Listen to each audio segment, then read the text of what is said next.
Have you recorded your N.O.V.A review yet?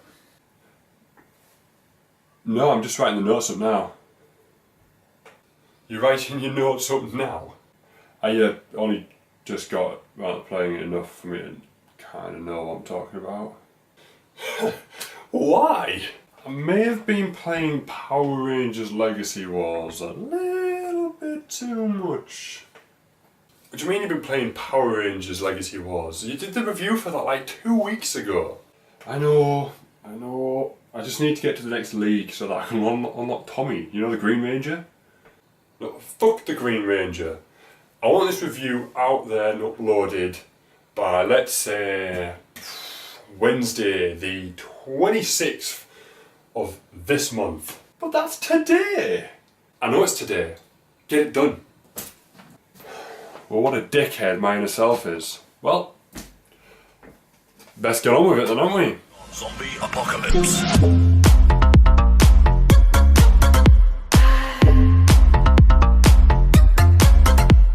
What is up? This is the Big Fish here, the Very Big Fish, and today we are talking about N.O.V.A Legacy. I don't know if you can see that, or if it's clear enough. I've moved the camera, I'm trying something slightly new. Before we get off talking about this game, I just want to say I'm a bit sorry I haven't uploaded anything recently. I've been very busy with work and stuff.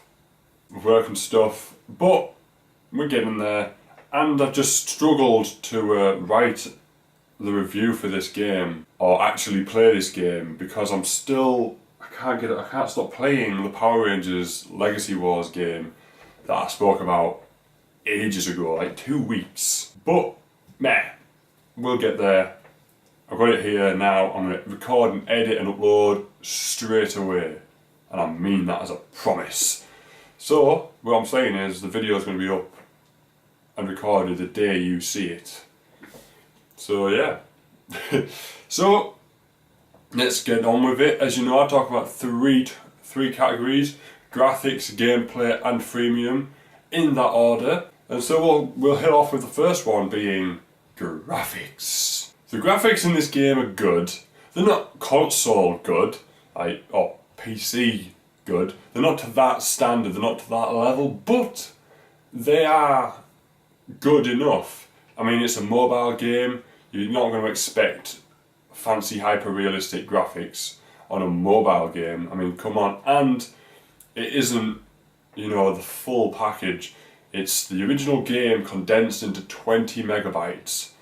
So it's taking up less space, so they've had to cut corners in places, and I'm assuming graphics is going to be one of them. I've also not come across any glitches to speak of in this game. It runs as smooth as you'd like it to, with no frame rate drops, and I'm playing it on a Google Pixel phone. Now I know Google Pixel is quite a new phone, but it still runs the game smoothly. You won't, unless you've got a fairly old phone, you won't experience any sort of frame rate drops or things like that. This game runs well, and you can't fault it for that, so I'm guessing it's standing tall in the graphical segment of the review. Now, the graphics section is over and done with. It's a smaller section, I know that, but when writing my notes for the gameplay section, I had to switch out of the notepad that I was in, writing all my notes, and I only write all my notes for the game in one little section, but I had to switch out because it just took up too much space and it wouldn't let me write anymore. So, we're going to gameplay, shall we, I guess. The gameplay is easy to get used to. You may feel a little bit clunky and slow to begin with, but once you get going, it doesn't get in the way. And again, they're as good as you can expect an FPS game to be in a mobile format. You know, you haven't got the analog sticks that you have on a controller or the mouse you have on a PC, but you still, you know, you have to use the touch screen controls, which I know for sometimes can be awkward and difficult to work with, but in this case it does work fairly well. I mean, there was one or two times I did shoot instead of turn, because you've got the shoot button, but then anywhere on the right hand side of the screen is the move, so you often, or I often, accidentally fired the weapon as opposed to, you know, turning. So unless you've got a Bluetooth controller or one of them controller adapters, you know what I mean, this game isn't going to be as easy as, say, Call of Duty or Battlefield to play around with until you get used to it. And if you're the type of person that plays these games on the regular, it's going to be alright for you. You know, it's a standard first-person shooter game. It's basically the fucking Halo mobile Halo, isn't it, when you think about it? But it works well, and props for that. When shooting enemies in this game, the hitboxes are quite large. Now, I don't know if that's because of the difficulty level you go on. I'm playing the game on normal difficulty, and I don't have to be aiming dead on the enemies to actually hit them. But it's the same for multiplayer, so I'm assuming it won't be. No, I've said that. But it brings the game down a level in difficulty, and it makes it easier to play, and it also has a slight lock-on feature. As I say, the controls, with it being touchscreen, are very wonky to get used to. But if you get used to them, you're going to get used to them. But it's just there so that you don't get too frustrated that you're missing shots, because it's all to hell with the touchscreen. But it's good enough and it works. As I said, the hitboxes are slightly large, just so you don't have to aim dead on them. And I forgot to mention the graphics. I like the fact that it's a mobile game, but when you shoot your gun at a wall, you still see the bullet holes. That's a nice feature. Also, this game, as you probably would have guessed, has a story mode, but I wouldn't hold much up to that. It doesn't carry much weight with there being no cutscenes or voice acting. All the dialogue is in little boxes at the bottom of your screen with words in, and you're like, fuck it, skip. I mean, I say there's no cutscenes. I played like the first handful of missions, but I haven't seen any cutscenes. But it doesn't pull you in as much as a cutscene would, or even if the words are being spoken, they don't pull you in. They don't draw you in enough, and you just feel like you're just getting from one point to the other, shooting aliens. Which, by the way, is what the mission basically is. You start off in one place, you go through the ship to get to another place, killing bad guys on the way, and then it says, something like, I don't know, I can't think of anything that the person at the bottom in the box says, and it will just fade to black, and it will come up with stuff that you might have unlocked, or medals, like completing certain objectives it gives you in the game, like get 3 headshots, or have an accuracy above 30%, and stuff like that. But it works well, I guess. It's got to keep you entertained. I mean, I've been playing it for a good hour and I've not finished it, so that's okay. But it also has a multiplayer mode. It's the average multiplayer mode you can expect from a first-person shooter game. It's, pits you all in a map, makes you shoot each other to see who wins. Ta-da! Now, I've only played one multiplayer game, and that was a deathmatch, which is basically free-for-all with a different name, and it works really well. I had no connection or server problems. It all ran smoothly, and it wasn't too hard. At all. I completely annihilated everyone in that game. I won. I actually won a game. Now, if you've seen some of my other videos on the channel on Call of Duty, you'll notice I don't win many times, so give me this moment. It is a good multiplayer experience. I'm not sure if there is other game modes. I've not explored that part very much. But you can edit your player, giving them different skins, different colours, and you can also create classes. Actually, I forgot to write that down. Throughout the full game, you can create classes. You have 3 weapons. You have, at the moment, I have an assault rifle, a shotgun, and a pistol. But there's other guns in there. Like there's plasma pistols, like the aliens use. There's sniper rifles. I've unlocked that, but I've not used it yet. And there's different class assault rifles. I think they all look fairly similar, but they all just do a bit more damage. And they might carry more bullets. And you can also upgrade your guns using in-game currency, which I'm assuming you can buy, using in-game currency that you get given off doing missions. And it's good enough. You get a box at the end of every thing, so you get stuff out of them. But it's good enough to keep the game going, to keep you hooked. But yeah, you can upgrade it's not, the customization isn't massive, but it's there just to make it a little bit more engaging, I guess. So that's the gameplay section over and done with. let's move on to everyone's most hated part of a free game. Freemium. So this game's free. So as you know, it's going to have microtransactions, and everybody loves microtransactions.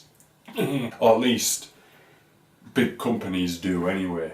You can buy crates that have stuff in them, kind of like the crates in Call of Duty. And you know, you can unlock these by using in-game currency that you might get off doing achievements and stuff like that. But you can also buy the currency using your actual bank account. I don't do that. I hate doing that in games like this, especially one that doesn't pull you in as much as you'd want it to. For a game where the world in it could be so greatly explored and so grasping, if that's the right word, it just doesn't give you enough of a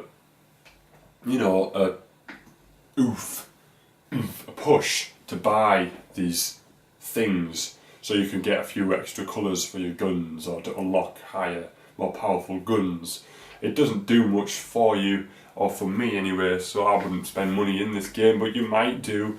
I mean, it's up to you, isn't it, at the end of the day? And there's one thing that really annoys me. I spoke about this in Transformers Forged to Fight. It has energy in this game. You have 10 energy, right? Look, I think it's called energy. It's got a little lightning bolt and a 10/10.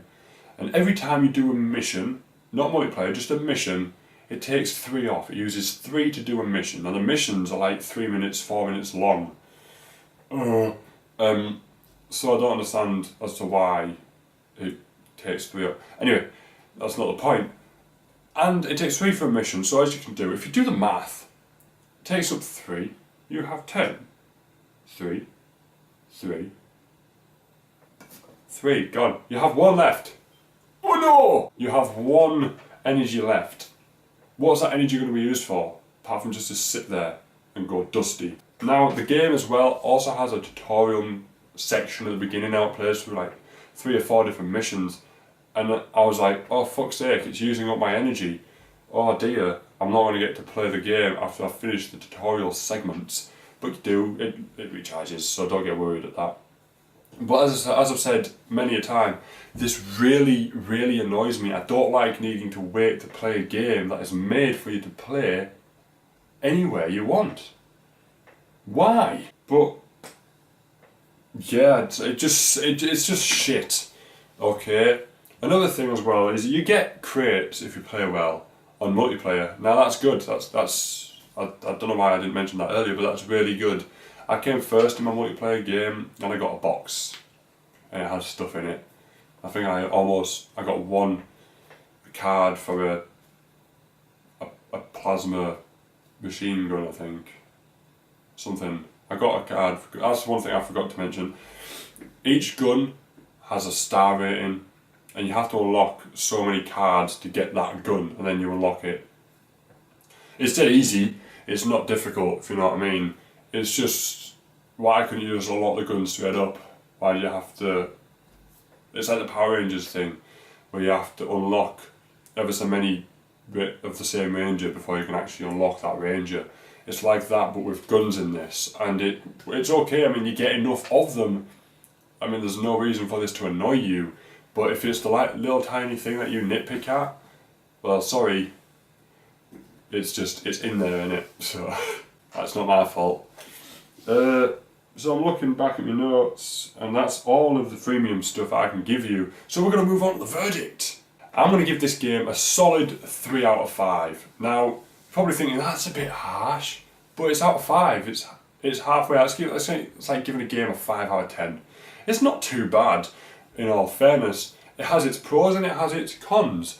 The multiplayer is a good, solid, addition to the game. Its controls and its graphics are good. They're very good, and you can customize your character, and that's not ever a bad thing.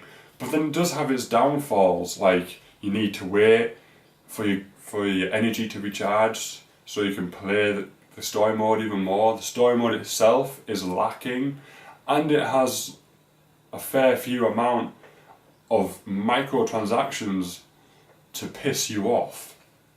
So I'm going to say a 3 out of 5 is pretty good. And if you were being nitpicky, I'd probably give it a 3.5, but I only do, you know, the solid number, if you know what I mean. But yeah, this has been the Big Fish here, the Very Big Fish. I hope you've enjoyed this video, and I hope you enjoy these videos themselves. I mean, if it wasn't what you were looking for, why would you click on it after all? And yeah, remember to smack the like button and subscribe. I upload videos as often as I can between Mondays and Fridays. And another video game, another mobile game review will be coming as quickly as possible on a game called, what's it called? I think it's Burnout. It's a car game. Yeah, and if you can think of any other games that are fairly entertaining you want me to review or to play, comment below, let me know. You can also tweet them at me at TheVeryBigFish. Yeah. What else was I going to say? That's it. I'll see you when I see you, which will be later. Bye bye.